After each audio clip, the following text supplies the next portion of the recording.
Hi, hello, my dear students. So, totally contrary to my calculations, I've got a new work to teach for you. From critical theory paper. So, in a critical theory paper, you can see that under module 4, you have got an essay to study from Chinua Achebe, that is, an image of Africa, racism, and a country's heart of darkness. So, we will start today that essay.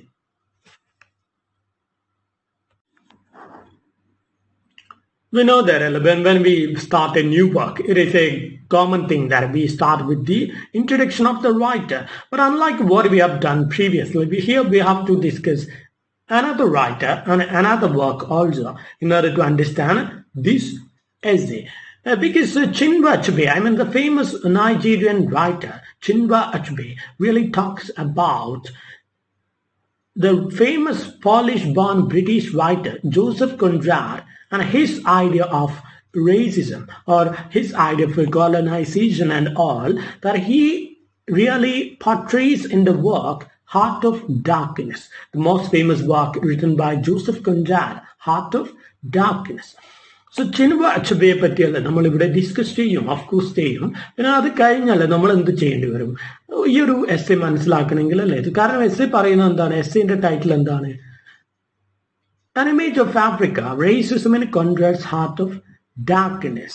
So Joseph Conrad എന്ന് പറയുന്ന ഒരു polish bone British writer, അതായത് പോളണ്ടിൽ ജനിച്ച് അല്ലെ ബ്രിട്ടനിൽ ജീവിച്ച അല്ലെ എഴുത്തുകാരനായിരുന്ന famous writer Joseph Conrad, അദ്ദേഹം തൻ്റെ ഒരു വർക്കിൽ, ഒരു ഫിക്ഷൻ, ഒരു നോവലിൽ എന്ത് ചെയ്തിട്ടുണ്ട്? ആഫ്രിക്കയെ പറ്റി ഒരു അല്ലെ ആഫ്രിക്കയുമായിട്ടുള്ള ഇന്ററാക്ഷൻ, ബ്രിട്ടീഷ് പീപ്പിളിന്റെ ഇന്ററാക്ഷൻ ആണ് എഴുതിയിരിക്കുന്നത്. അവരെ എങ്ങനെ ബ്രിട്ടീഷുകാർ അവിടെ കോളനൈസ് ചെയ്തു, അവരെ ആഫ്രിക്കക്കാരെ അല്ലെ യൂട്ടിലൈസ് ചെയ്തു എന്നൊക്കെ ഉള്ളതാണ് ഇവിടെ പറയുന്നത്. സോ അതിനിടയ്ക്ക് അല്ലെ ഈ ഒരു വർക്കിലൂടെ ചിനുവ അച്ചബെ എന്താ ചെയ്യുന്നത്? തന്റെ എസ്സയിലൂടെ ആ ഒരു കാര്യം അന്വേഷിക്കുകയാണ്. അതായത് ജോസഫ് കോൺറാഡ് എന്ന റൈറ്റർ, അദ്ദേഹം അല്ലെ എത്രത്തോളം ഒരു റേസിസ്റ്റ് ആണ്, അല്ലെങ്കിൽ അദ്ദേഹത്തിന്റെ മനസ്സിലല്ലേ എവിടെയെങ്കിലും അതുണ്ടോ? റേസിസം എന്ന് പറയുന്ന ഐഡിയ അദ്ദേഹം സപ്പോർട്ട് ചെയ്യുന്നുണ്ടോ? അതോ അദ്ദേഹം അല്ലെ ജസ്റ്റ് എന്ത് ചെയ്യുക, താനൊരു റേസിസ്റ്റ് അല്ല എന്ന് കാണിക്കാൻ വേണ്ടി എഴുതിയ ഒരു നോവലാണോ? സോ ഇങ്ങനെയൊക്കെ ഒരു ക്യൂരിയോസിറ്റിയിൽ നിന്നും വരുന്ന ഒരു വാക്കാണ് ഇത്. An image of Africa, racism in Conrad's Heart of Darkness. So കോൺറാഡിന്റെ ഹാർട്ട് ഓഫ് ഡാർക്ക്നെസ് എന്ന് പറയുന്ന നോവൽ നമ്മൾ ഡിസ്കസ് ചെയ്യേണ്ടതായിട്ടുണ്ട്. കാരണം ആ ഒരു നോവൽ ആണ് ആരുടെ പഠന സാമഗ്രി? നമ്മുടെ ചിനുവ അച്ചബെ അതിനെയാണ് പഠിക്കുന്നത്. അതിനെ പഠിച്ച് അദ്ദേഹം എന്ത് ചെയ്യാണ്? കോൺറാഡ്, ജോസഫ് കോൺറാഡ് എന്ന് പറയുന്ന ആ ഒരു എഴുത്തുകാരന്റെ ഉള്ളിലുള്ള റേസിസ്റ്റിനെ കണ്ടെത്താൻ ശ്രമിക്കുകയാണ്. അതുകൊണ്ടാണ് അദ്ദേഹം ഈ വർക്കിൽ ഓപ്പൺ ആയിട്ട് വളരെ എന്താ പറയാ മുഖത്തടിച്ച പോലെ പറയുന്നുണ്ട് എന്ത്? Joseph Conrad is a thorough going racist. So let's see how far that statement is true. Because after understanding the story of Joseph Conrad's Heart of Darkness, we will be having a discussion of Joseph Conrad's Heart of Darkness and the basic story. And if you possible, just take the book and read. It's a very short fiction work and it is very easy for you to read. So if possible, you just read it if you want, but I will be giving you a very good summary of the work. So after understanding the summary, we have to see whether Chinua Achebe's observations are right, or he has really prejudiced into accuse Conrad with racism. So something like that we have to understand. So for all these, let's start with, first of all, the biography of Chinua Achebe, and after that we will discuss the writer Joseph Conrad, and after that we will come to the work, the Heart of Darkness, written by Joseph Conrad, and then only we can come to the essay on a image of Africa, racism in Conrad's Heart of Darkness.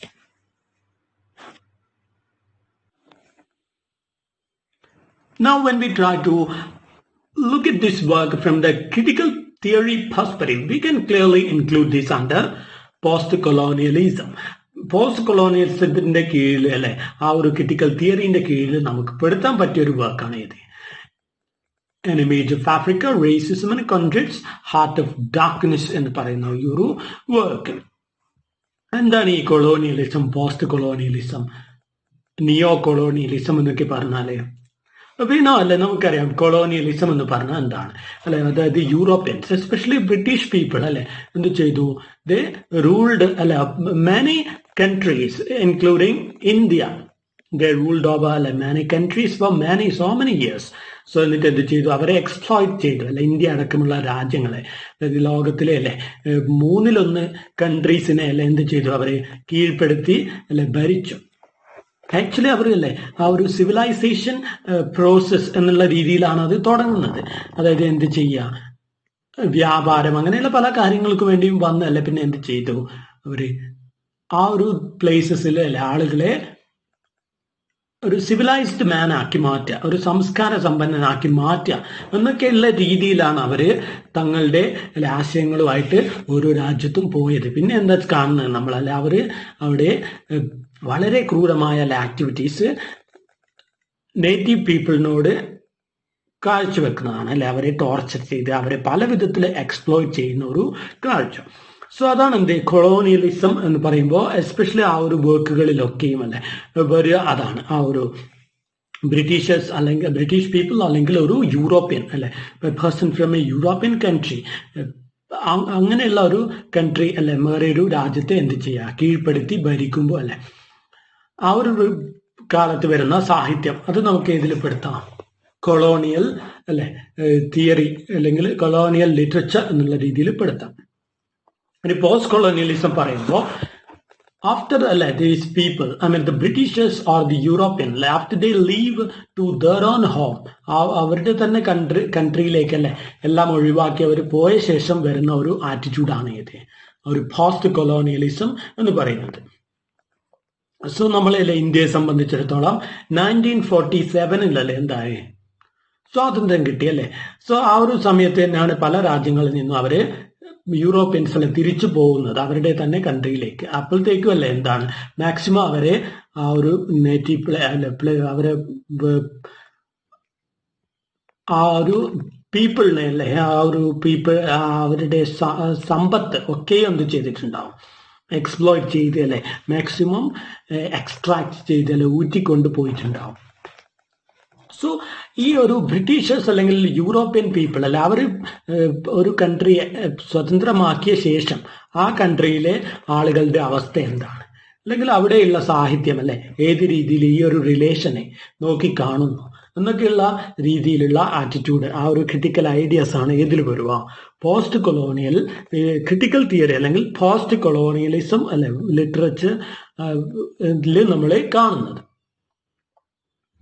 So നമ്മളെ Chinua അച്ബന്റെ ഈ ഒരു essay എന്താണ് post colonialist പെടുത്താൻ പറ്റും. അങ്ങനെ ഒരു വേറൊരു idea ഉണ്ട്, എന്ത് നിയോ കൊളോണിയലിസം എന്നുള്ള ഒരു ഐഡിയയും കൂടി ഉണ്ട്. നമുക്കത് ആവശ്യമില്ലെങ്കിലും അല്ലേ ജസ്റ്റ് ഒന്ന് പറയാം എന്താണ് ഈ നിയോ കൊളോണിയലിസം. അതായത് പഴയ അല്ലെ കൊളോണിയലിസത്തിന്റെ വേറൊരു ഐഡിയ ആണ്. നിയോ എന്ന് പറഞ്ഞാൽ നമുക്കറിയാം ന്യൂ എന്നാണ് അർത്ഥം അല്ലെ. സോ നിയോ കൊളോണിയലിസം എന്ന് പറയുമ്പോൾ പുതിയൊരു രീതിയിൽ എന്ത് ചെയ്യാം, പല രാജ്യങ്ങളും ഒരു പ്രത്യേക കൺട്രിക്ക് അല്ലെങ്കിൽ ഒരു വ്യക്തിക്കൊക്കെ കീഴ്പ്പെട്ട് നിൽക്കേണ്ടി വരിക. സോ ആ മുമ്പല്ലേ കൊളോണിയലിസത്തിൽ വരുമ്പോൾ നമ്മൾ ശാരീരിക ശക്തി കൊണ്ടല്ലേ അവർ എന്ത് ചെയ്തു, ഒരു രാജ്യത്തെ കീഴടക്കി അല്ലെ. ഇപ്പോഴെന്താണ് നിയോ കൊളോണിയലിസത്തിൽ വരുമ്പോൾ ഇക്കണോമിക് പവർ, ആ ഒരു അല്ലെ സാമ്പത്തിക ശക്തി കൊണ്ട് എന്ത് ചെയ്യാം, ഒരു രാജ്യം മറ്റൊരു രാജ്യത്തെ ഇങ്ങനെ അധീനപ്പെടുത്തി നിൽക്കുന്ന ഒരു അവസ്ഥയാണ് നമ്മൾ എന്ന് പറയാം നിയോ കൊളോണിയലിസം എന്ന് പറയാം.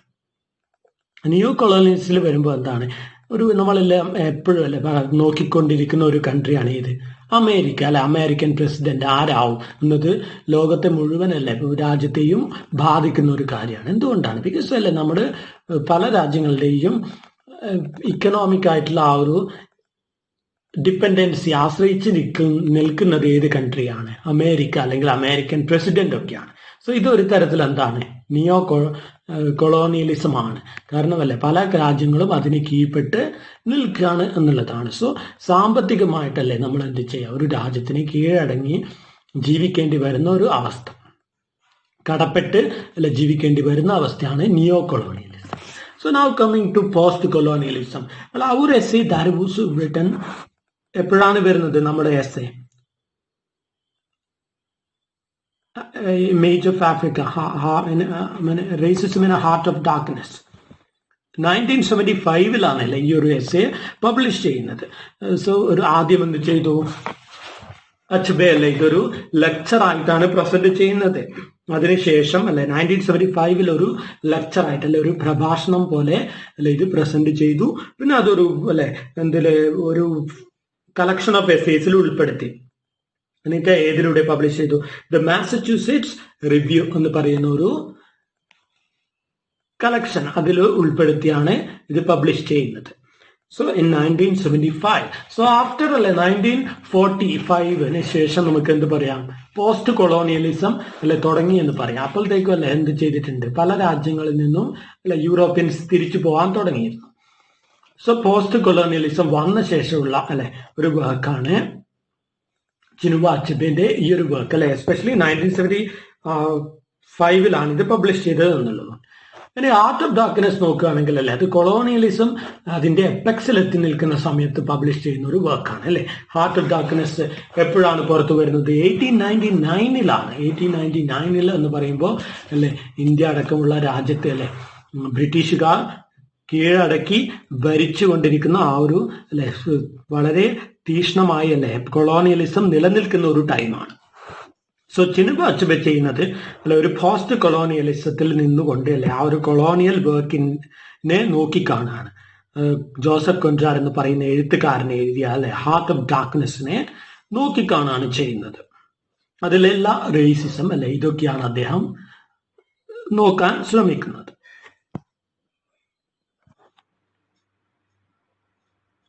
So let's start with Chinua Achebe.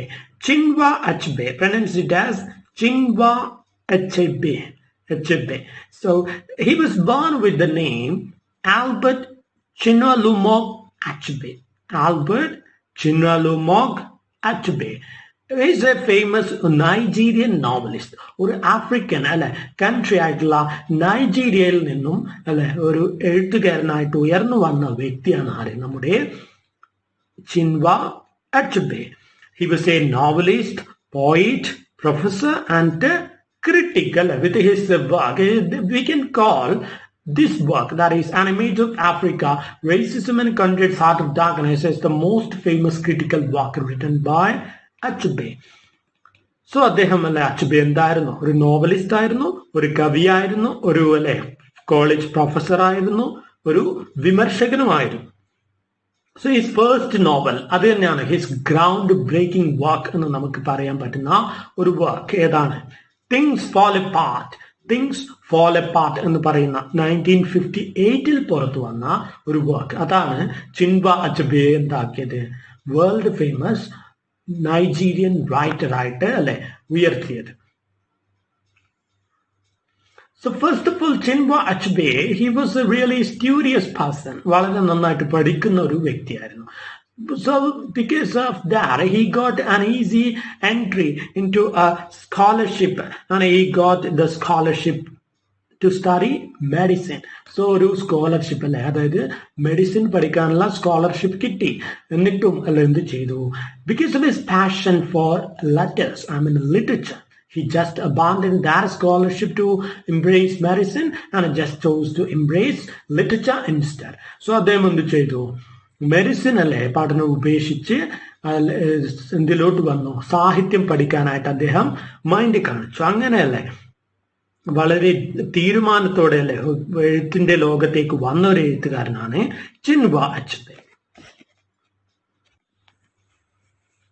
Now when we talk about the speciality of the writings of Chinua Achebe, we can see that he was really fascinated so much by the culture of Africa, especially his country's culture. His place, Nigeria, or his birthplace, Igbo. So ആഫ്രിക്കയിലെ നൈജീരിയയിലെ ഈബോ, IGBO, അത് എന്ത് pronounce ചെയ്യും? ഈബോ. So ആ ഒരു പ്ലേസിലാണ് അദ്ദേഹം ജനിക്കുന്നത്. So അവിടെയുള്ള ആ ഒരു കൾച്ചർ, ആ ഒരു സംസ്കാരം ആ ഒരു പാരമ്പര്യം അല്ലെ, അതൊക്കെയാണ് അദ്ദേഹത്തെ എന്ത് ചെയ്തത്, ഒരുപാടല്ലേ എഴുത്തിൽ സ്വാധീനിച്ചിട്ടുള്ളത്. ഇതിനപ്പുറത്തോട്ടല്ലേ, when we try to understand his work, we can see that he was also so much moved by the different religious beliefs, especially Christianity. ഒരുപാടല്ലേ റിലീജിയസ് ബിലീഫില് പറ്റി അന്വേഷിച്ച ഒരു വർക്കുകളാണ് അദ്ദേഹത്തിൻ്റെത്. എസ്പെഷ്യലി ക്രിസ്ത്യാനിറ്റി എന്നുള്ള ആ ഒരു റിലീജിയനെ ഒരുപാട് പരിശോധിക്കുന്നുണ്ട് അദ്ദേഹത്തിന്റെ പുസ്തകങ്ങൾ.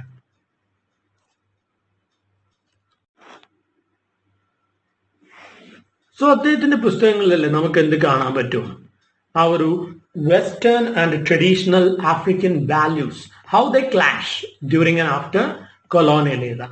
ആ ഒരു അല്ലെ കോളനൈസേഷൻ എന്ന് പറയുന്ന ടൈമിലും അല്ലെങ്കിൽ അത് കഴിഞ്ഞിട്ടും അല്ലെ ആ ഒരു ആഫ്രിക്കൻ ആൾക്കാരുടെയും വെസ്റ്റേണിന്റെയും ട്രഡീഷൻ, അവരുടെ അല്ലെ ആ ഒരു ക്ലാഷ് ഓഫ് ട്രഡീഷൻസ്, അവരല്ലേ ഒരുമിച്ച് വരുമ്പോൾ, എസ്പെഷ്യലി ആഫ്രിക്കയിലോട്ടല്ലേ ബ്രിട്ടീഷുകാർ വന്ന് അവര് ആഫ്രിക്കൻ ജനതയെ കോളനൈസ് ചെയ്യുമ്പോൾ അവരുടെ പാരമ്പര്യവും അല്ലെ സംസ്കാരവും എങ്ങനെ അത് ബാധിക്കപ്പെടുന്നു, അല്ലെങ്കിൽ ആഫ്രിക്കൻ ഇതിൽ നിന്നും അല്ലെ ബ്രിട്ടീഷുകാർ പോയ ശേഷം അവരുടെ ബ്രിട്ടീഷുകാരുടെ അല്ലെ സംസ്കാരം ആഫ്രിക്കക്കാരെ എങ്ങനെയൊക്കെ സ്വാധീനിച്ചു, ഇങ്ങനെയുള്ള പലതരം ആ ഒരു അന്വേഷണങ്ങൾ നമുക്ക് ഈ ഒരു ചിൻവ അച്ബെ എന്ന് പറയുന്ന ആ ഒരു ഫേമസ് ആഫ്രിക്കൻ റൈറ്ററിന്റെ വർക്കിൽ നമുക്ക് കാണാൻ പറ്റുന്നതാണ്. പിന്നെ നമ്മൾ പറഞ്ഞ പോലെ അല്ലെ എന്തൊക്കെയാണ് അദ്ദേഹത്തിന്റെ തന്നെ അല്ലെ ജനത, ഈബോ പീപ്പിൾ അവര് ആണ് അദ്ദേഹത്തിന്റെ നോവൽ അല്ലെ സറൗണ്ട് ചെയ്ത് ഇരിക്കുന്നത്. സോ അദ്ദേഹത്തിന്റെ അല്ലെ മെയിൻ ആയിട്ടുള്ള വർക്കുകൾ ഏതൊക്കെയാണെന്ന് നോക്കുമ്പോൾ first work that is still consider is masterpiece, അതായത് തിങ്സ് ഫോൾ അപ്പാർട്ട്. അത് കഴിഞ്ഞിട്ട് വരുന്ന വർക്കാണ് ഇത് നോ ലോങ്ങർ അറ്റ് ഈസ്. പിന്നെയോ ആരോ ഓഫ് ഗോഡ് എന്ന് പറയുന്ന വർക്ക്. പിന്നെ എ മാൻ ഓഫ് പീപ്പിൾ. പിന്നെ ആൻഡിൽസ് ഓഫ് ദി സവാന. ഇതൊക്കെയാണ് എന്ത് അദ്ദേഹത്തിന്റെ ഫേമസ് ആയിട്ടുള്ള വർക്കുകൾ. He has written so many works for children as well. അതായത് കുട്ടികൾക്ക് വേണ്ടിയും അദ്ദേഹം ഒരുപാട് പുസ്തകങ്ങൾ എഴുതിയിട്ടുണ്ട്. So this much only we have to understand about Chinua Achebe. And now we can move on to the next part, that is discuss Joseph Conrad and his work Heart of Darkness. Now coming to the discussion of Joseph Conrad, as we said, Joseph Conrad is a Polish born British writer. So പോളണ്ടിൽ ജനിച്ച് പിന്നെ ബ്രിട്ടനിലോട്ട് shift ചെയ്ത് അവിടെ താമസിച്ച് സാഹിത്യത്തിന്റെ ലോകത്തിലേക്ക് വരുന്ന ഒരു എഴുത്തുകാരനാണ് ആര്, ജോസഫ് കോൺറാഡ് എന്ന് പറയുന്നത്. സോ ജോസഫ് കോൺറാഡ് അല്ലെ പോളണ്ടിലാണ് ജനിക്കുന്നത്. പോളണ്ട് എന്ന് പറഞ്ഞാൽ നമുക്കറിയാം ഒരു യൂറോപ്യൻ കൺട്രിയാണ് അല്ലെ, ബ്രിട്ടനെ പോലെ അല്ലെങ്കിൽ വേറെയുള്ള അല്ലെ അങ്ങനെയുള്ള യൂറോപ്യൻ കൺട്രീസിനെ പോലെയുള്ള ഒരു കൺട്രിയാണ് ഇത് പോളണ്ട് അല്ലെ. ജർമ്മനിക്ക് അടുത്തുള്ള ഒരു കൺട്രിയാണ് പോളണ്ട്. സോ അതുകൊണ്ട് തന്നെ അദ്ദേഹത്തിന്റെ മദർ ടങ് എന്തല്ല, ഇംഗ്ലീഷ് അല്ല. എന്നിട്ടുമല്ല അദ്ദേഹം എന്ത് ചെയ്തു, he chose to write in English. So അതുകൊണ്ട് തന്നെ അദ്ദേഹത്തിന്റെ വർക്കിൽ നമ്മൾ കാണുന്നത് എന്താണ്, ഒരു നോൺ ഇംഗ്ലീഷ് സെൻസിബിലിറ്റി ആണ്.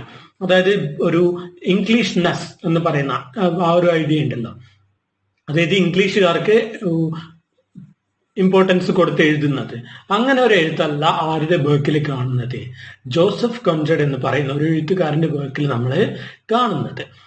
സോ അത് തന്നെയാണ് അദ്ദേഹത്തിന് അല്ല ഇംഗ്ലീഷ് സാഹിത്യത്തിലോട്ട് വരുമ്പോൾ അദ്ദേഹത്തിന് ഒരു മേൽക്കൈ നേടിക്കൊടുത്ത ഒരു കാര്യം എന്താണ്, ഈ ഒരു കാര്യമാണ്. ഒരു ഇംഗ്ലീഷുകാരൻ അല്ല അല്ലെ എന്നുള്ള ഒരു കാര്യം. ഇംഗ്ലീഷ് വ്യക്തമായിട്ട് അങ്ങനെ എഴുതാൻ പറ്റുമെങ്കിലും ഇപ്പൊ ആ ഒരു ഇംഗ്ലീഷുകാരൻ അല്ലെ, ഒരു ഇംഗ്ലീഷ് കൈകാര്യം ചെയ്യുന്ന ഒരു ഫ്ലുവൻസിൽ ഇംഗ്ലീഷ് കൈകാര്യം ചെയ്യാനല്ല ആർക്ക് പറ്റിയിരുന്നില്ല, Joseph Conrad couldn't do it.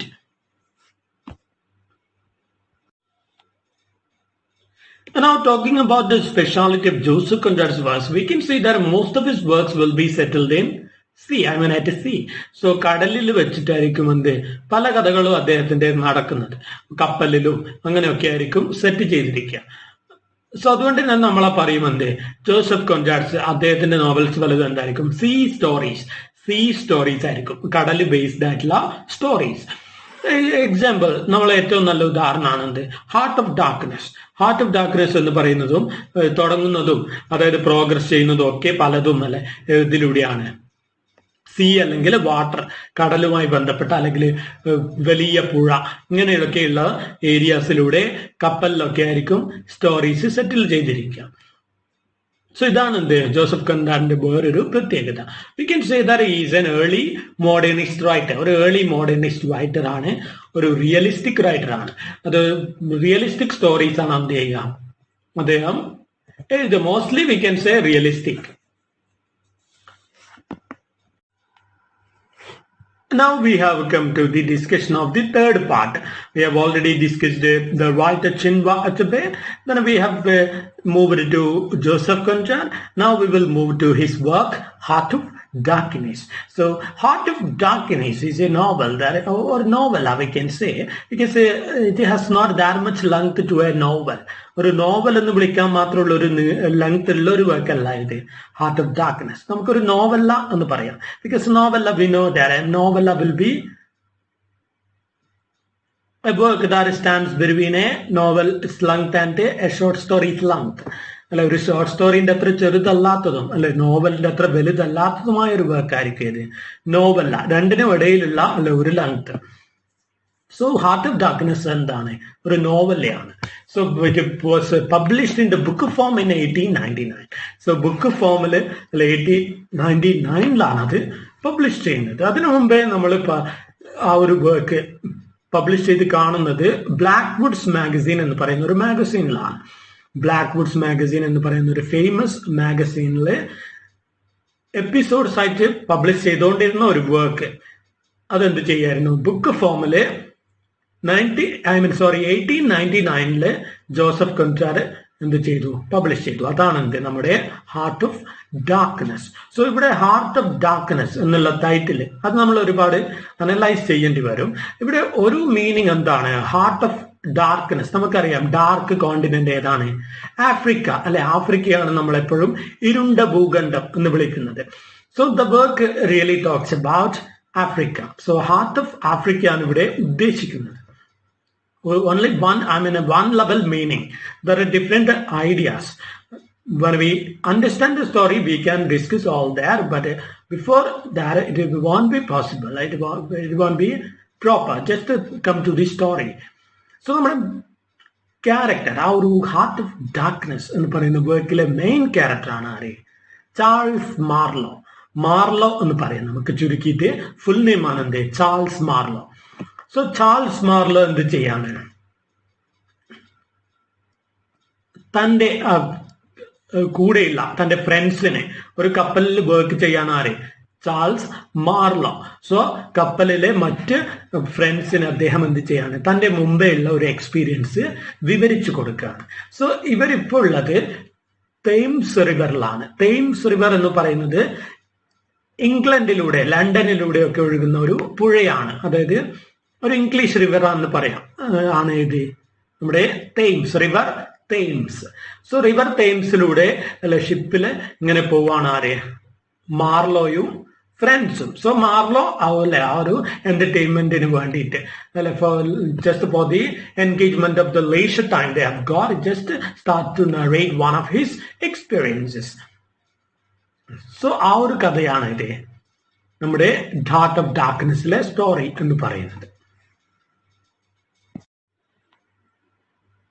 So നമ്മുടെ ക്യാരക്ടറിലെ മാർലോ എവിടെയാണുള്ളത് ഇപ്പോ? He's in the Thames river അല്ലെ, in a boat, on board a boat that flows through the Thames River. That is a river that flows through the land of England അല്ലെങ്കിൽ London അല്ലെ എന്ന് പറയാം. So അപ്പോൾ എന്ത് ചെയ്യാണ്? പഴയ ഒരു കഥ പറയാണ്. when he started searching for a job. So അദ്ദേഹം പണ്ട് അല്ലെ ജോലി അന്വേഷിച്ച് നടക്കുന്ന ഒരു സമയം. he was not interested to take up any job that was really ordinary. So ordinary ആയിട്ടുള്ള ഒരു ജോലി വേണ്ട. എന്ത് വേണം? കുറച്ച് അഡ്വെഞ്ചറസ് ആയിട്ടുള്ള അല്ലെ ആഡ്വെഞ്ചറസ് ആയിട്ടുള്ള എന്തെങ്കിലും ഒരു ജോബ് വേണം. So he decided that he will be settling himself with some sort of activities, related to the ship or something like that. So എന്ത് ചെയ്യാം, കപ്പലിലൊക്കെ ആണെങ്കിൽ അല്ലെ യാത്രയൊക്കെ പോയി ഇങ്ങനെ ഭയങ്കര അഡ്വഞ്ചറസ് ആയിട്ടുള്ള ഒരു അല്ലെ ജോലി ആയിരിക്കും. So with the help of his and, so അദ്ദേഹത്തിന്റെ ആന്റിയുടെ സഹായത്തിൽ എന്ത് ചെയ്യാണ്, he finds such A job. So ഉദ്ദേശിച്ച ആ ഒരു ജോലി അദ്ദേഹം നേടുകയാണ് with the help of his and. So under A Belgian company, ഒരു ബെൽജിയൻ കമ്പനിയുടെ കീഴിലാണ് അദ്ദേഹം അല്ലെ ഒരു ഷിപ്പിൽ ജോലി നേടിയെടുക്കുന്നത്. സോ ഷിപ്പ് എന്ത് ചെയ്യും, that ship really sails to Africa, ആഫ്രിക്കയിലോട്ട് പോവും. എന്നിട്ട് അവിടെ ഐവറി ട്രേഡ് ആണ്. അതായത് ഐവറി പറഞ്ഞാൽ നമ്മൾ പറയില്ല ഐവറി ടവർ എന്ന്, ഗന്ധഗോപുരം എന്നെല്ലാം പറയില്ലേ. ഐവറി പറഞ്ഞാൽ എന്താ, ആനക്കൊമ്പ് അല്ലെ. സോ ആനക്കൊമ്പൊക്കെ ഇങ്ങനെ കടത്തിക്കൊണ്ടുവരുന്ന ഒരു ടൈമായിരുന്നു. അതായത് ആഫ്രിക്കക്കാരെ പല വിധത്തിൽ ടോർച്ചർ ചെയ്തിട്ടും ഭീഷണിപ്പെടുത്തിയിട്ടും ഒക്കെ അല്ലെ നമ്മളെ ഇന്ത്യയെ ചൂഷണം ചെയ്ത പോലെ ബ്രിട്ടീഷുകാരും അങ്ങനെയുള്ള പല യൂറോപ്യൻ കൺട്രീസും എന്ത് ചെയ്യുന്ന ടൈമാണ്, അവരെയൊക്കെ അല്ലെ ചൂഷണം ചെയ്യുന്ന ടൈമാണ്. അവരുടെ അല്ലെ ഫോറസ്റ്റ് ഒക്കെ എന്ത് ചെയ്യുക, അതിൽ നിന്നൊക്കെ മാക്സിമം അല്ലെ എക്സ്ട്രാക്ട് ചെയ്തെടുക്കുക എന്നുള്ളതാണ്. സോ അങ്ങനെ ഐവറി അല്ലെ ആനക്കൊമ്പ് ഇംഗ്ലീഷുകാരും ഒക്കെയും അല്ലെ കടത്തിക്കൊണ്ടിരുന്ന ഒരു ടൈമില് അല്ല, അങ്ങനെയുള്ള ഒരു ടൈമിലാണ് ആര് മാർലോന് ഈ ജോലി കിട്ടുന്നത് അല്ലെ. എന്തായിട്ട് ഷിപ്പ് അല്ലെ, ബെൽജിയൻ കമ്പനീസ് ഷിപ്പ് അല്ലെ, ആ ഒരു ബെൽജിയൻ കമ്പനീന്റെ ഷിപ്പില് ജോലി കിട്ടുന്നത്. സോ ഇവിടേക്കാണ് പോകുന്നത് നമ്മുടെ Marlow. He has to go to Africa അല്ലെ ത്രൂ കോങ്കോ റിവർ. സോ ആഫ്രിക്കയിലെ ഒരു റിവറാണ് ഇത് കോങ്കോ. അതായത് നമ്മുടെ അല്ലെ ആഫ്രിക്കയിലെ ഏറ്റവും നീളം കൂടിയ നദിയായ നൈൽ കഴിഞ്ഞാൽ അല്ലെ, നൈൽ നദി കഴിഞ്ഞാൽ പിന്നെ ഏറ്റവും ലോങ്സ്റ്റ് റിവറാണ് ഇത് കോങ്കോ. പിന്നെ വേൾഡിലെ അല്ലെ ലോകത്തിലെ ഏറ്റവും ആഴം കൂടിയ റിവറും ഏതാണ്, കോങ്കോ റിവറാണ്. സോ ആ ഒരു കോങ്കോ റിവറിലൂടെ എന്ത് ചെയ്യാം അല്ലെ, ഇങ്ങനെ സ്റ്റീം ബോട്ടിലല്ലേ ഇങ്ങനെ പോവുക എന്നുള്ളതാണ്. സോ അങ്ങനെ അവരെവിടേക്ക് പോയിക്കൊണ്ടിരിക്കുകയാണ്, ആഫ്രിക്കയുടെ അല്ല ഹാർട്ടിലോട്ട്, ഹൃദയത്തിലോട്ട്, ഇങ്ങനെ ആ ഒരു ഇരുട്ടിലോട്ട് ഇങ്ങനെ പോയിക്കൊണ്ടിരിക്കുകയാണ്. സോ ഫ്രം ലണ്ടൻ അല്ലെ he travels to an unnamed Belgian city and then അല്ലെ subsequently he gets a job in the ship. So ആ ഒരു ഷിപ്പില് ജോലി കിട്ടാണ്, കോങ്കോയിലോട്ട് പോവാണ്. So along the way he begins to discover the bureaucracy and the violence of the colonial empire.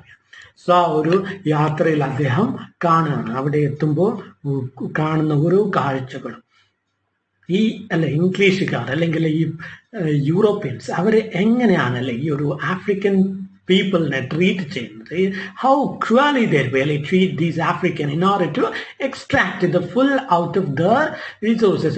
Whatever materials were available with the African people, all these European were really stealing from them. അവരിൽ നിന്നും അല്ലെ ഇങ്ങനെ മോഷ്ടിക്കുകയായിരുന്നു. So first അവൻ എത്തുന്നത് കോങ്കോയുടെ അല്ലെ ആ ഒരു river അല്ലെ പോയി എത്തുന്നത് ഔട്ടർ സ്റ്റേഷൻ എന്ന് പറയുന്ന ഒരു സ്ഥലത്താണ്. സോ അവിടെയാണ് എന്ത് ലോക്കൽ കമ്പനിയുടെ ആ ഒരു ബ്രാഞ്ച് ഉള്ളത്. അത് കഴിഞ്ഞിട്ട് മേലോട്ട് പോകുമ്പോൾ ഓരോരോ ബ്രാഞ്ചുമായിട്ട് അങ്ങനെ പോയി അവസാനം അദ്ദേഹത്തിന് കാണേണ്ടത് ആരെയാണ്, മെയിൻ ആയിട്ടുള്ള കമ്പനിയുടെ ഒരു പേഴ്സൺ, അയാളുടെ പേരാണ് ഇത് കേർട്സ്. ഒരു യൂറോപ്യൻ ആണ് ആരെ, കേർട്സ്. ഒരു ആഫ്രിക്കൻ അല്ല, ഒരു യൂറോപ്യൻ ആണ് ആരെ, കേർട്സ് എന്ന് പറയുന്ന വ്യക്തി, KURTZ. So now our Charles Marlowe, while he proceeds upwards to the Congo River, he starts to notice how these European people really torture the native people, native Africans, for the benefit from the forest, especially through ivory. ആ ഒരു Ivory ട്രേഡിന് വേണ്ടി അല്ലെ അവരെങ്ങനെയാണ് ഈ ആഫ്രിക്കൻസിനെ use ചെയ്യുന്നതെന്ന്.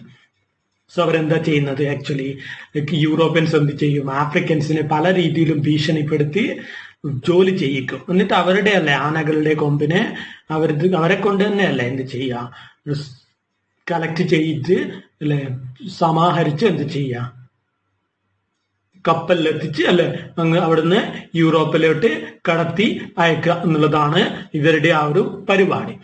So അതിനായിട്ട് നിയോഗിക്കപ്പെട്ട ഒരു നേതാവായിരുന്നു ആര്, കേഡ്സ് എന്ന് പറയുന്നത് ഒരു ലീഡറാണ്. സോ ഏറ്റവും വലിയൊരു ഐവറി ട്രേഡർ ആണ് ആര്? കേഡ്സ്. സോ അദ്ദേഹം എന്ത് ചെയ്തിരിക്കുകയാണ്, പല വിധത്തിലും അല്ലെ ആൾക്കാരെ ഇവരെ ഒരുപാട് ടോർച്ചർ ചെയ്തിരിക്കുകയാണ്.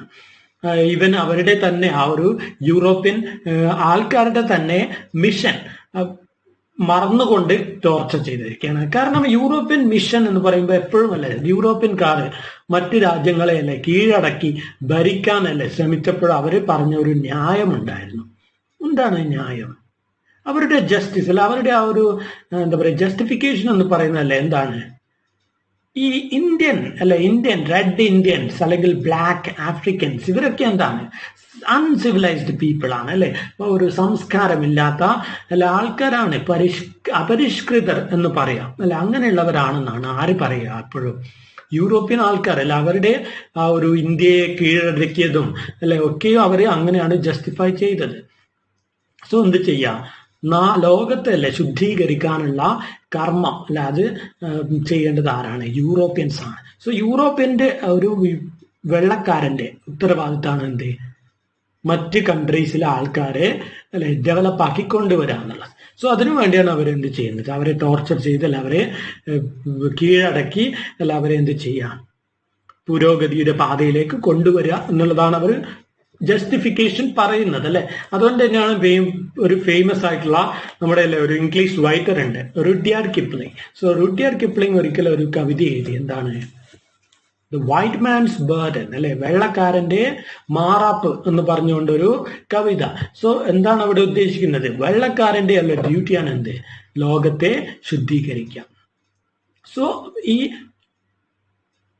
യൂറോപ്യൻസ് അല്ല അവർ ഇങ്ങനെ ട്രേഡിന് വരുമ്പോഴും അവർക്ക് എന്തുണ്ട്, ഒരു നിശ്ചിത രീതിയിൽ അല്ലെ മാത്രമേ ടോർച്ചർ ചെയ്യാവൂ എന്നുള്ള ഒരു ഐഡിയ ഉണ്ട്. അതിനപ്പുറത്തോട്ട് അവരെ എന്ത് ചെയ്യരുത്, ടോർച്ചർ ചെയ്യുന്നത് അല്ലെ കുറ്റമാണ്.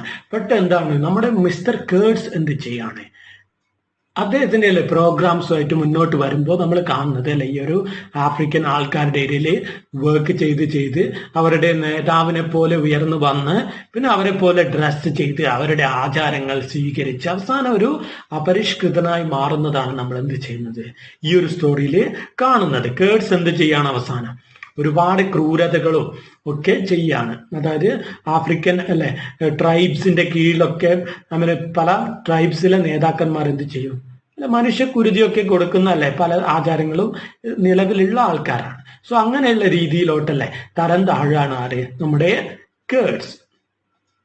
സോ നമ്മൾ പറഞ്ഞു അല്ലെ കേഡ്സ് എന്താണ്, ഒരു യൂറോപ്യൻ ആണ് അല്ലെ, സിവിലൈസേഷൻ എന്നുള്ള ആ ഒരു മിഷൻ അല്ലെ, സിവിലൈസേഷൻ മിഷൻ നടപ്പാക്കാനായിട്ട് അല്ലെ നിയോഗിക്കപ്പെട്ട എന്ന് സ്വയം അവകാശപ്പെടുന്ന അല്ലെ യൂറോപ്യന്മാരുടെ ഒരു പ്രതിനിധിയാണ് ആര്, കേഡ്സ്. എന്നിട്ട് പോലും അല്ലെ എന്ത് ചെയ്യാണ്, ആഫ്രിക്കയിലല്ലേ പോയിട്ട് അവിടെയുള്ളവരെ അല്ലെ പല രീതിയിലും ടോർച്ചർ ചെയ്ത് അവസാനം അല്ലെ സ്വയം മറന്ന് അവരുടെ തന്നെ അല്ലെ ആ ഒരു അനാചാരങ്ങളിലും അല്ലെ ആ ഒരു ബ്ലാക്ക് മാജിക്കിലും ഒക്കെ മുങ്ങി അതിൽ ജീവിച്ച് അല്ലെ അതിന്റെ നേതാവായിട്ട് അവസാനം ഉയർന്നു വരുന്നതാണ് എന്ത് കാണുന്നത്. സോ അതുകൊണ്ട് തന്നെ നമ്മളല്ലേ മാർലോ എന്ത് ചെയ്യാണ്, തൻ്റെ യാത്ര തുടങ്ങുമ്പോഴേ കേഡ്സിനെ പറ്റി ഒരുപാട് മിസ്റ്റീരിയസ് സ്റ്റോറീസ് ഇങ്ങനെ കേട്ടുകൊണ്ടിരിക്കുകയാണ്.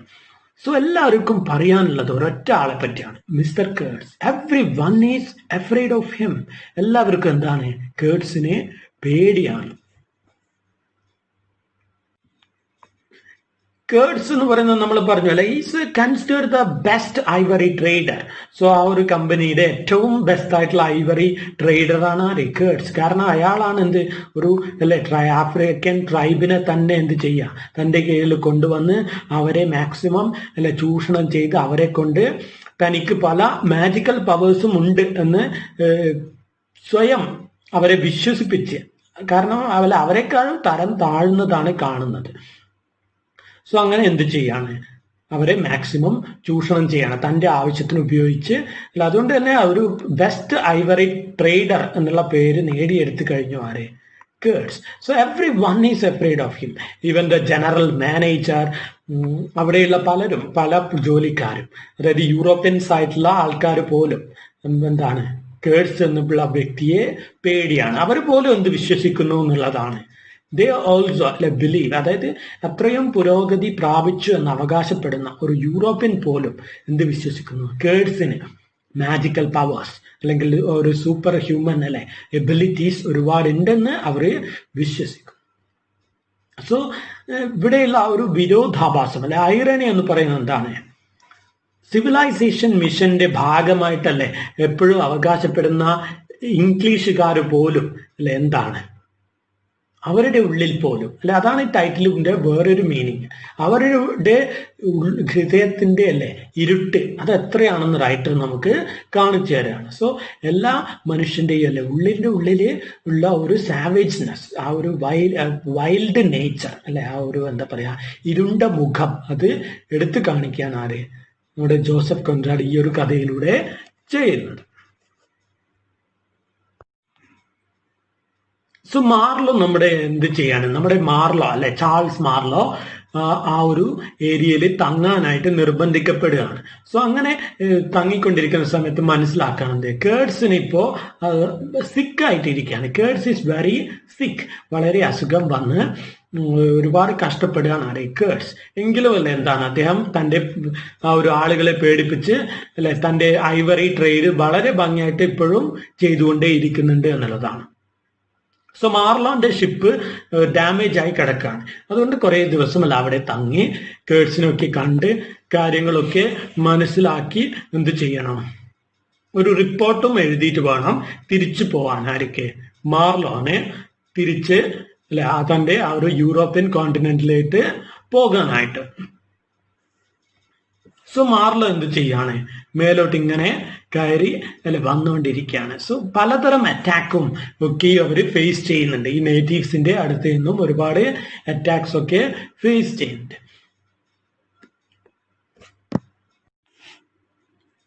അവസാനം മാർലോ എവിടേക്ക് എത്തുകയാണ്? Finally he reaches the destination. ആ ഒരു കേഡ്സിന്റെ അടുത്തിട്ട് എത്തുകയാണ്. കേഡ്സ് ഈസ് വെരി സിക്ക്. സോ കേഡ്സ് എന്ത് ചെയ്യാണ്? മരിക്കാനായി എന്ന് തോന്നിയപ്പോൾ കേഡ്സ് തൻ്റെ റെക്കോർഡ്സും തൻ്റെ എഴുത്തും പല വിധത്തിലുള്ള റിപ്പോർട്ട്സും ഒക്കെ എന്ത് ചെയ്യാണ്? മാർലോയെ ഏൽപ്പിക്കുകയാണ്. സോ അത് വായിക്കുമ്പോൾ മാർലോന് മനസ്സിലാവുകയാണ് എന്ത് കേഡ്സ് അല്ല എന്ത് ചെയ്യായിരുന്നു? ഈ നേറ്റീവ്സിനെ ഒരു ബ്ലാക്ക് മാനെ പോലെ തന്നെ ചൂഷണം ചെയ്യായിരുന്നു എന്നുള്ളതാണ്. സോ നമ്മൾ ആ ഒരു ടേം നമ്മുടെ ചിന്നുവ അച്ഛബേന ഒരുപാട് ചൊടിപ്പിച്ച വേർഡ്സ് എന്ന് പറയുന്നത് നിഗർ എന്നൊക്കെയുള്ള ടേമാണ്. അതായത് ഒരുപാട് ടൈം നമ്മുടെ റൈറ്റർ അതായത് ജോസഫ് കോൺറാഡ് ഉപയോഗിക്കുന്നുണ്ട്. ഏത് ടേം? നിഗർ. നിഗർ നിഗർ എന്ന് പറഞ്ഞ എന്താ? നമുക്കറിയാം നീഗ്രോ എന്ന് പറയുന്ന ഒരു വേർഡ് അറിയാം അല്ലെ. It's a Spanish word. സ്പാനിഷിൽ അല്ലെ നിന്നും വരുന്ന ഒരു വേർഡാണ് ഇത് നീഗ്രോ എന്നുള്ളത്. നീഗ്രോ അല്ലെങ്കിൽ അതിന്റെ ഒരു ലാറ്റിൻ വേർഷൻ ആണ് എന്ത്? നിഗർ എന്നുള്ളത്. സോ നീഗ്രോനേക്കാളും വളരെ താണ ഒരു പേരായിട്ടാണ് എന്ത് കണക്കാക്കുന്നത്? നിഗർ. അതായത് നീഗ്രോ പറഞ്ഞാൽ കുറച്ച് സ്റ്റാൻഡേർഡിലുള്ള ഒരു ആഫ്രിക്കൻ എന്നുള്ള രീതിയിൽ യൂസ് ചെയ്യുന്നു. നിഗർ എന്ന് പറഞ്ഞാൽ അതിലും താഴെ ഏറ്റവും താഴേക്കിടയിലുള്ള അല്ല എന്നുള്ള രീതിയിലാണ് നിഗർ എന്നുള്ള ആ ഒരു വേർഡ്. അത് ലാറ്റിനിൽ നിന്ന് വന്ന വേർഡാണ്. രണ്ടിന്റെയും മീനിങ് എന്താണ്? ബ്ലാക്ക് എന്നുള്ളതാണ്. അതായത് ബ്ലാക്ക് പീപ്പിൾ എന്നാണ് ഉദ്ദേശിക്കുന്നത്. സോ നിഗർ എന്നുള്ള ടേം ആ ഒരു ടൈമിൽ ഇംഗ്ലീഷുകാർ ഉപയോഗിച്ചത് ഒരു ഡെറഗേറ്റർലി ആയിട്ടാണ്. അത് ഡെറഗേറ്റർലി പറഞ്ഞാല് ഒരു അവഹേളിക്കില്ലേ, നമ്മൾ കളിയാക്കുന്ന ആ ഒരു ഒരാളുടെ വേർത്തിനെ എന്ത് ചെയ്യാം? ചെറുതാക്കി കാണാം എന്നുള്ളതാണ്. സോ അങ്ങനെ ഡെറഗേറ്റർലി യൂസ്ഡ് ടേം ആണ് ഇത് നിഗർ. നീഗ്രോ എന്ന് പറഞ്ഞാൽ കുറച്ചുകൂടി സ്റ്റാൻഡേർഡ് ആയിട്ട് യൂസ് ചെയ്യുന്ന ഒരു ടേം ആണ്. ഒരു തരം റേസിസ്റ്റ് ഇൻസൾട്ട് ആണ് ഇവിടെ ഉദ്ദേശിക്കുന്നത് നിഗർ എന്ന് ഒരാളെ വിളിക്കുമ്പോൾ. സോ ചിനുവ അച്ഛബെ അല്ലെ കണ്ടെത്തുന്നുണ്ട് എന്ത് ഒരുപാട് ടൈമിലല്ലേ നമ്മുടെ റൈറ്റർ കോൺറാഡ് ഏത് ടേമാണ് ഉപയോഗിക്കുന്നത്? നിഗർ എന്നുള്ള ഒരു ടേമാണ് ഇവിടെ ഉപയോഗിക്കുന്നത്. സോ നമ്മൾ പറഞ്ഞു അല്ലെ എന്ത് ആ ഒരു പേഴ്സൺ മാർലോ അവിടെ എത്തി കേഡ്സിനെ കണ്ടു. കേഡ്സ് പേപ്പേഴ്സ് ഒക്കെ കൈമാറി. അപ്പൊ അത് വായിച്ചാൽ നമ്മുടെ മാർലോൻ എന്ത് മനസ്സിലാവുകയാണ്? Kurtz was trying to become a god of these people അല്ലെ. He was trying himself to make a god അല്ലെ to the local people. So local ആൾക്കാർ, അതായത് ആഫ്രിക്കൻസിന് മുമ്പിൽ അല്ലെ സ്വയം എന്താകുക, ഒരു ദൈവത്തെ പോലെ സ്വയം അവതരിപ്പിച്ച് അവരെ പറ്റിക്കായിരുന്നു ആര്? കേഡ്സ്. അതിനുവേണ്ടി അദ്ദേഹം ഒരുപാട് സൂപ്പർസ്റ്റീഷ്യസ് ആയിട്ടുള്ള കാര്യങ്ങളൊക്കെ ചെയ്യുന്നുണ്ട്. പല മനുഷ്യരുടെയും തല എന്ത് ചെയ്യുക, കൊയ്തിട്ടല്ലേ ബിഹെഡ് ചെയ്തിട്ട് അതൊക്കെ ഇങ്ങനെ തൂക്കിയിടുക, ഇങ്ങനെയുള്ള ഒരുപാടല്ലേ ബാർബേറിയൻ പ്രാക്ടീസസ് കേഡ്സ് ചെയ്തു എന്നുള്ളതാണ്. സോ ഇവിടെ എന്താണ് നമ്മൾ മനസ്സിലാക്കുന്നതെന്ന് വെച്ചാൽ അല്ലെ, ആ ഒരു സിവിലൈസേഷൻ മിഷൻ നടപ്പിലാക്കുന്ന അല്ലെ എന്ന് സ്വയം പ്രഖ്യാപിക്കുന്ന യൂറോപ്യൻ പോലും അവന്റെ ഉള്ളിൽ പോലുമുള്ള അല്ലെ അവന്റെ ആ ഒരു ഹാർട്ട് ഓഫ് ഹാർട്ട്, അവിടെ അല്ലെ ഉള്ളിന്റെ ഉള്ളിൽ നമ്മൾ പറയില്ലേ ഹാർട്ട് ഓഫ് ഹാർട്ട് എന്ന്, ഉള്ളിന്റെ ഉള്ളിൽ എന്താണ്, വെറും ഇരുട്ട് മാത്രമാണ് ഉള്ളത് എന്നാണ് ആര് നമ്മുടെ ജോസഫ് കൊണ്ടാട് ഇവിടെ നമുക്കല്ലേ തെളിയിച്ചു തരുന്നത്. സോ നമ്മളെപ്പോഴും ആഫ്രിക്കയിലെ അല്ലെ ഇരുണ്ട ഭൂഖണ്ഡം എന്ന് പറയുമെങ്കിലും അല്ലെ ഇരുട്ട് എവിടെയാണ്, ശരിക്കും എല്ലാവരുടെ മനസ്സിൽ ആ ഒരു ഇരുട്ട് ഉണ്ട് എന്നുള്ളതാണ് നമ്മളിവിടെ കാണുന്നത്. അതിന് ഏറ്റവും നല്ല അല്ലെ ഒരു തെളിവാണ് ആര്? മിസ്റ്റർ കേഡ്സ്. കേഡ്സ് എന്ന് പറയുന്ന വ്യക്തി, അദ്ദേഹം എങ്ങനെ ജീവിച്ചു, അത്രയും അല്ലെ ഒരു ഇംഗ്ലീഷ് മാനായ അല്ലെ ഒരു യൂറോപ്യനായ അല്ലെ ഒരു വ്യക്തിയായ അങ്ങനെയുള്ള ഒരാളായ അല്ലെ കേഡ്സ് എന്ത് ചെയ്യാണ്, തൻ്റെ അല്ലെ എല്ലാം മറന്ന് തൻ്റെ ആ ഒരു മിഷനും അല്ലെ തൻ്റെ ഐഡിയോളജിയും എല്ലാം മറന്ന് എന്ത് ചെയ്യാണ്, ഒരു തനി ആഫ്രിക്കൻ ആയിട്ടല്ലേ മാറുകയാണ് ചെയ്യുന്നത്. ടോട്ടൽ ബാർബേറിയൻ ആയിട്ട് മാറുകയാണ്. സോ സ്വന്തം ഫിയാൻസി, സ്വന്തമല്ലേ അതായത് വധു മാരി ചെയ്യേണ്ട ഒരു വ്യക്തി എവിടെയുണ്ട്? തൻ്റെ നാട്ടിലല്ലേ, യൂറോപ്പില് ഇപ്പോഴും ഉണ്ട്. എന്നിട്ടും കേഡ്സ് എന്ത് ചെയ്യാണ്, അവിടെയല്ല ഒരു നേറ്റീവ് സ്ത്രീയുമായിട്ട് റിലേഷനിലായിട്ടല്ല അവരെ എന്ത് ചെയ്യാണ്, വൈഫിനെ പോലെ കീപ്പ് ചെയ്ത് അല്ല അങ്ങനെ അവരുടെ ഉള്ള ഒരു ആളായിട്ട് ജീവിച്ചു വരികയാണ് ചെയ്യുന്നത്. സോ അങ്ങനെ ലാസ്റ്റ് എന്ത് ചെയ്യാണ്, കേഡ്സ് മരിക്കുകയാണ്.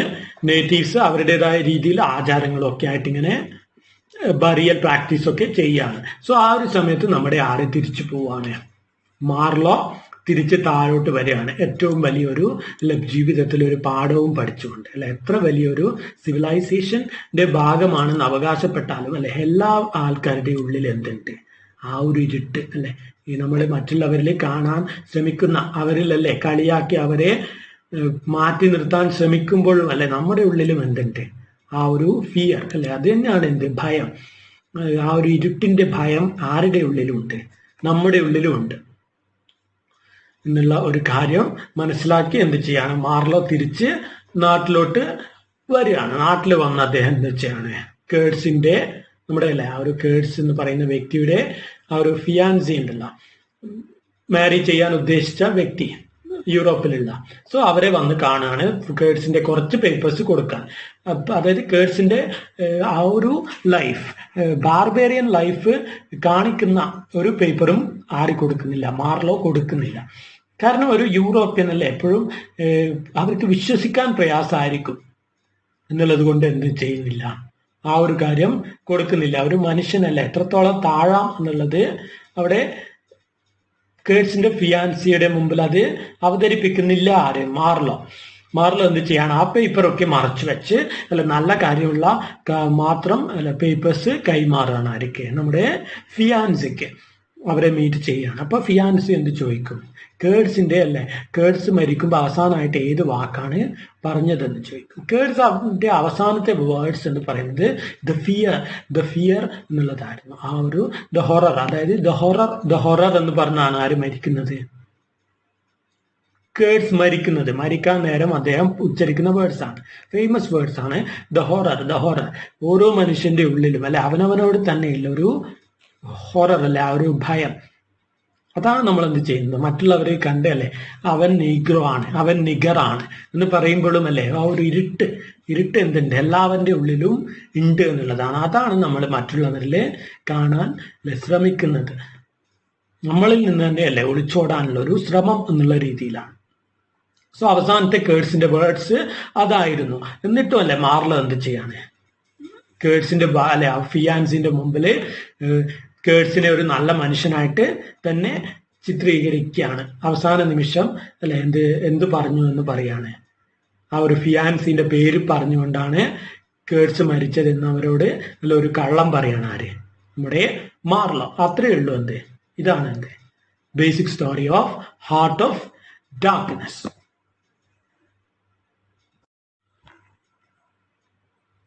സോ ഈ ഒരു ഹാർട്ട് ഓഫ് ഡാർക്ക്നെസ് എന്നുള്ള വർക്കിലൂടെ Conrad offers parallels between London and Africa as places of darkness. So Conrad എന്താ പറയുന്നത്, ലണ്ടൻ ആയാലും ആഫ്രിക്ക ആയാലും ആൾക്കാരുടെ ഉള്ളിൽ എന്തുണ്ട്, ഇരുട്ട് എല്ലായിടത്തും ഉണ്ട്. ആ ഒരു അൺസിവിലൈസ്ഡ് മാൻ, ആ ഒരു ബാർബേറിയൻ പേഴ്സൺ, അപരിഷ്കൃതൻ എല്ലാ മനുഷ്യന്റെ ഉള്ളിലും ഉണ്ട്.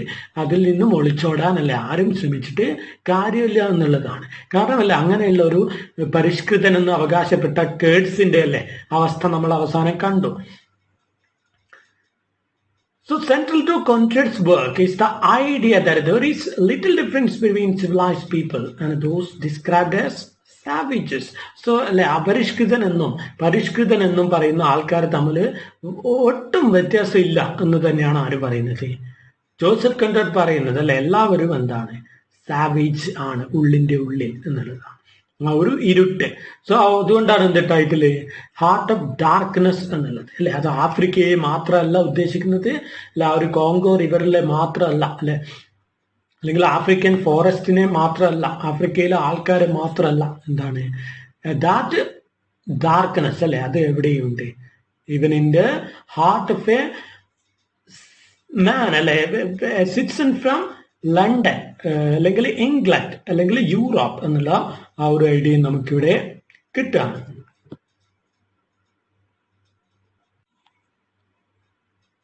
സോ ഇവിടെ ചിനുവ അച്ചുബെ എന്താ ചെയ്യുന്നത്, കോൺറാഡ് റേസിസം എല്ലായിടത്തും ഉണ്ട് എന്ന് പറഞ്ഞു. കോൺറാഡിന്റെ ഉള്ളിലും എന്തുണ്ട്, റേസിസം ഉണ്ട് എന്ന് തെളിയിക്കാൻ ആര്, ചിനുവ അച്ചുബെ. ആ ഒരു റേസിസ്റ്റിന്റെ ആ ഒരു വൾഗർ ഫേസ് കോൺറാഡിന്റെ മനസ്സിലും ഉണ്ട്. അല്ലാണ്ട് കോൺറാഡ് എന്ത് ചെയ്തു, വലിയ ഓപ്പൺ മൈൻഡഡിൽ പ്രസന്റ് ചെയ്ത ഒരു വർക്ക് എന്ന രീതിയിൽ ഇത് നമ്മുടെ മുമ്പിൽ ഹാർട്ട് ഓഫ് ഡാർക്ക്നെസ് എന്ന് പറയുന്ന ഒരു വർക്ക് തുറന്നു വെക്കുമ്പോൾ അത്ര ഓപ്പൺ മൈൻഡഡ് ആയ കോൺറാഡിന്റെ ഉള്ളിൽ ഏതൊക്കെ വിധത്തിൽ ഈ റേസിസം ഒളിച്ചിരിക്കുന്നു എന്നുള്ളത് നമുക്ക് തുറന്ന് കാട്ടിത്തരാൻ ശ്രമിക്കുകയാണ് ആരെ, ചിനുവ അച്ചുബെ. അത് എത്രത്തോളം സക്സസ് ആണ് എന്നുള്ളത് നമ്മൾ എന്ത് ചെയ്യേണ്ടി വരും, ഒന്ന് പരിശോധിക്കേണ്ടി വരും, സ്വയം ഒന്ന് വിലയിരുത്തേണ്ടി വരും. ബിക്കോസ് ഇറ്റ് ഈസ് ചിനുവ അച്ചുബെ's ഓൺ ഐഡിയ. അത് എത്രത്തോളം ശരിയാണെന്നുള്ളത് we have to judge for ourselves എന്നുള്ളതാണ്. for us to decide whether it is right or how far it is wrong എന്നുള്ളത്. So I think you understood what does the essay really mean when it really talks about an image of Africa, racism and Conrad's heart of darkness. So we can begin the essay in the next class. So we will wind up our class for today.